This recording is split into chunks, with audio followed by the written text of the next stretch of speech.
நான் கிறிஸ்துவ குடும்பத்துல பிறந்திருந்தாலும் நான் இயேசு சுவாமியை என்னுடைய ரட்சகரை நான் ஏற்றுக்கவே இல்லை.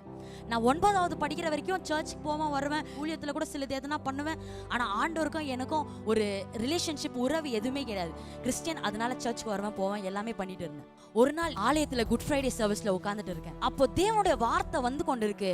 ஒரு வார்த்தையும் ஆணி எடுத்து சுத்தி எடுத்து நெஞ்சில அடிச்சா எப்படி இருக்கும், அந்த மாதிரி எனக்கே ஆண்டவர் பேசுறாரு. சிலுவையில ஆண்டவர் அவ்வளவு பெரிய சாதனையை எனக்காக, அவர் சாபமா, அவர் அந்த அவமானத்தை சும்மா பாருனா நான் என்னுடைய ஆண்டவருக்கு என்ன செஞ்சேன்னு அன்னைக்கு என்னுடைய லைஃபை ஆண்டவருக்கு என்று அர்ப்பணித்து அன்னையிலேருந்து ஊழியம் செய்கிறேன். இன்றைக்கு கர்த்தர் இந்த இடத்துல நின்று உங்களுக்கு தேவனுடைய வார்த்தையை சொல்ல வைத்தார் என்றால் அது அந்த வயதுல என்னுடைய தாயும் தகப்பனும் என்னை மோல்ட் பண்ணி என்னை நடத்தினா தான் அந்த விதம். உங்க பிள்ளைகளை நீங்க நடத்த வேண்டிய வழியில அவங்கள வாலிப வயதுல எங்க போறாங்க எங்க வராங்கன்னு எதுவுமே கண்டுக்காம மொபைல் வாங்கி தருது, அவங்களுக்கு இது பண்றது அது பண்றது. நான் டிகிரிக்கு வந்த பிறகு தான் எனக்கு டாடி மொபைலே வாங்கி கொடுத்தாரு.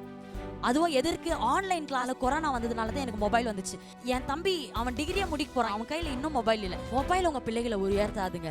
இந்த சத்திய வார்த்தை மட்டும்தான் தேவ பிள்ளைகளை உயர்த்தி புத்திசாலிகளாக, அதிசயமானவர்களாக எது மாற்றோம்னா தேவனுடைய வார்த்தை மட்டும்தான் மாற்றோம். அதனால உங்க பெற்றோர்களாக இருக்கிற நீங்க உங்க பிள்ளைகளை, வாலிப பிள்ளைகளை, அந்த வயசு தாங்க ரொம்ப முக்கியமான ஒரு வயசு. அதுல நீங்க சரியான வழி எது, ஆண்டவருடைய பாதையில நீங்க திருப்பி விட்டுட்டீங்கன்னா ஆண்டவர் அவங்கள சரியான பாதையில அவங்களை நடத்தி அவர்களை ஆசீர்வாதமானவர்களா, இந்த உலகத்திற்கு ஒரு முன்மாதிரியானவர்களா அவர்களை வைத்து விடுவார்.